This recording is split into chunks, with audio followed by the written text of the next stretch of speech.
And we got plenty of tape space. Hi, this week's Torah portion is Yitro in Exodus chapter 18, going through chapter 20. What's most famous about this portion is the God giving the Ten Commandments. I want to focus on one of them and share with you a beautiful interpretation. The verse is the beginning of the second commandment.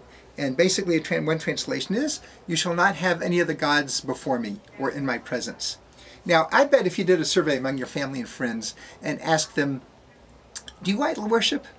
Do you bow down to things of wood and stone when you get home at night? My bet is that 99.999% of the people say, what, are you crazy? Absolutely not. So this commandment is referring to idol worship.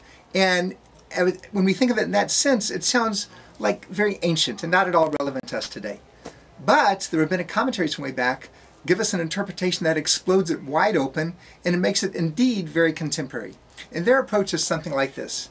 It's not just about worshiping idols, but it's also about transforming things or values that are inappropriate into godlike priority in our lives.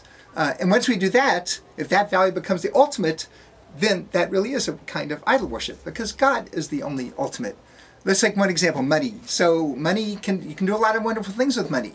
And help people who are poor have food, and clothe people who need clothing, etc.